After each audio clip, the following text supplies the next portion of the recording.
Henry Cole, a man of many skills, has established a reputation for living his life according to his own particular set of principles.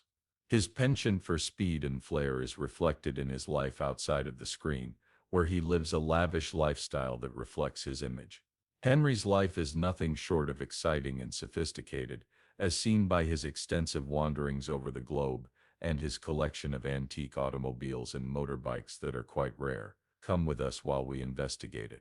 According to several studies, Henry Cole's net worth is expected to be somewhere in the neighborhood of $1.3 million as of the year 2025.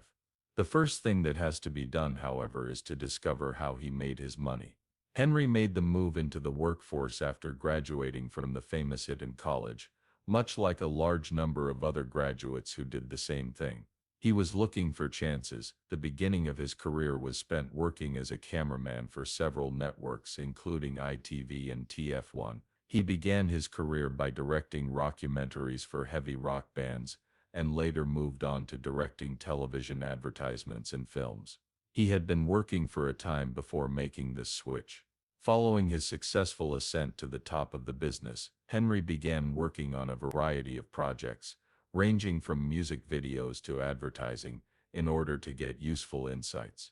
Not long after that, he started creating his own films. His most famous film, Dogs and Englishmen, which included a number of well-known actors and actresses, including Tom Howe and Elizabeth Hurley, was a commercial failure. It is important to note that the failure of the film was not due to the incompetence of Henry and the other members of the cast. Because of his inexperience, the movie was a failure, which ultimately led to him incurring financial obligations. On the other hand, he was able to make a successful documentary series, thanks to a lucrative arrangement with Playboy TV UK, which almost completely eliminated his remaining debt.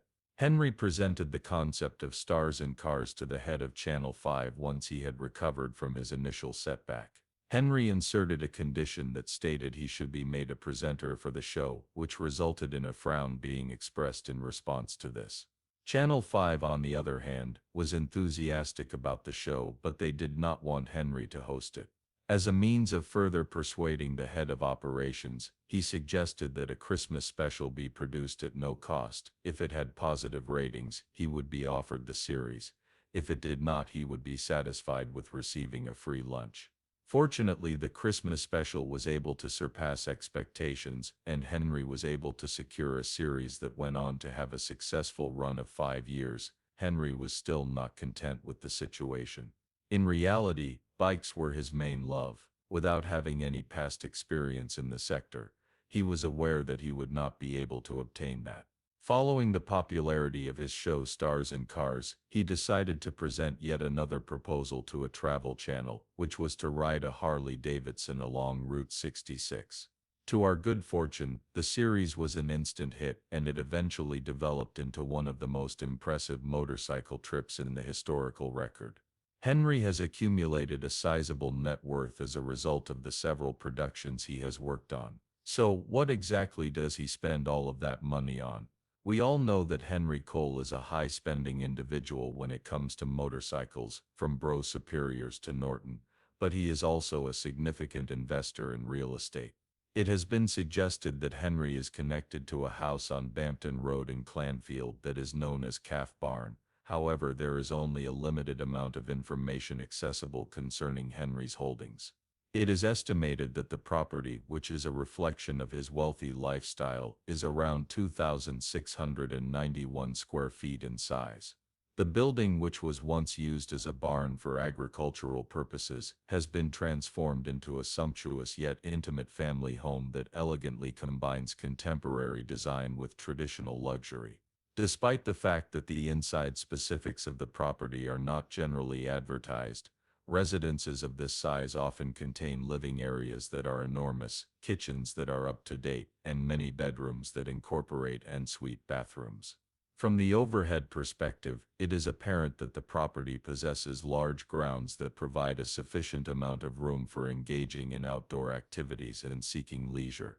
Because Henry is so enthusiastic about motorcycles and historic vehicles, it should not come as a surprise that the property has a garage that was created just for him to store and preserve his enormous collection of automobiles and motorbikes. The house, which is located in a peaceful area, provides a tranquil countryside escape, which is in line with Henry's preference for having his own space. Not only has Calf Barn been used as a place of home for Henry, but it has also been utilized as a basis for his professional endeavors. The fact that the house has been designated as the official location for his firms raises the possibility that some of his television projects were produced on the premises. On the other hand, there are allegations that Henry has moved out of Calf Barn and into a different dwelling around 1.5 miles to the west of the site where he initially resided. On the other hand, information on his present address is not made available to the public. Henry Cole is a devotee of four-wheelers in his spare time, in addition to his interest in real estate. It might come as a surprise to learn that Henry has a soft spot for old automobiles, despite the fact that his passion for motorcycles rivals that of classic cars. The Willys Jeep, a legendary four-wheel drive vehicle from the time of World War II, is one of the numerous antiques that are displayed in his garage.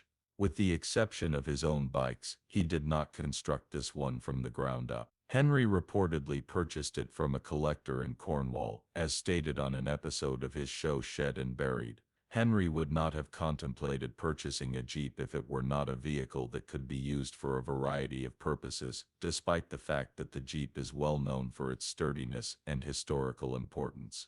You have to understand that Henry is of the opinion that he should ride and drive his collection rather than allowing the vehicles to rot away in subterranean storage facility.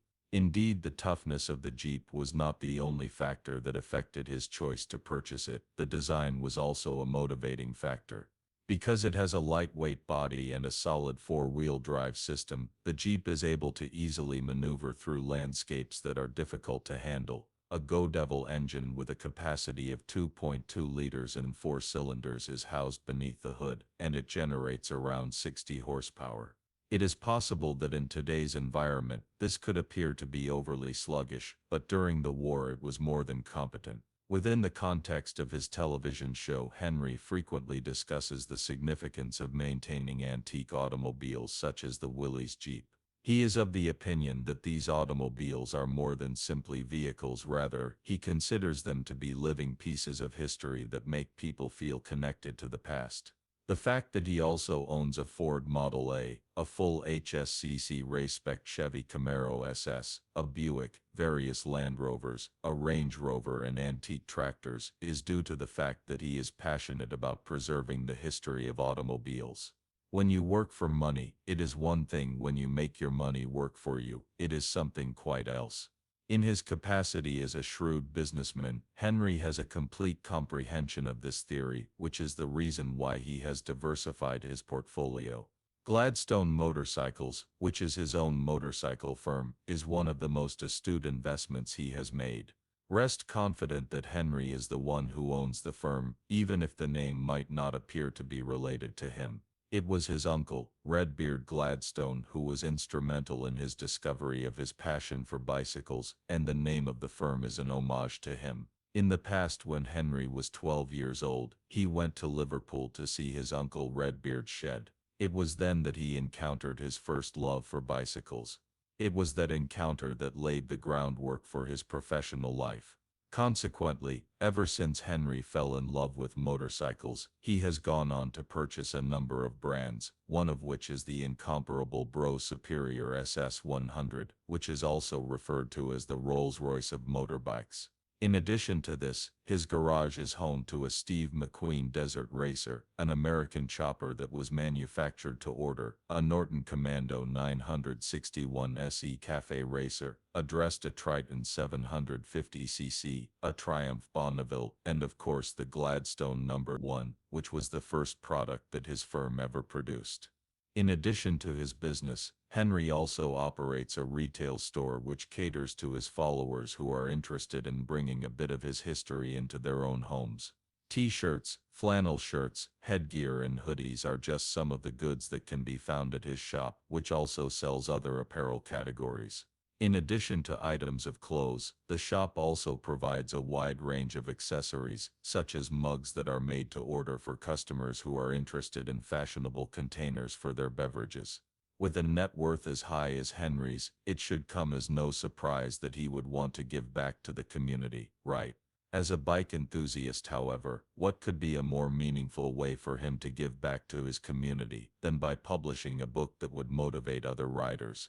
In addition to his passion for lengthy rides and exciting motorcycle excursions, Henry also devotes some of his time to contemplating and writing about the sport of motorcycle riding. Henry provides an insight into his life through the memoir titled A Biker's Life: Misadventures on and Off Two Wheels. In this book, he describes his experiences, both his achievements and his problems. His narrative strikes a chord with millions of men who ride motorbikes all around the world, serving as a reminder of the independence that their motorcycles afford them. It was via his writing that he was able to convey the spirit of the worldwide motorcycling community, which is a collection of people who share a common love for adventure, the thrill of the throttle, and the embrace of the open road.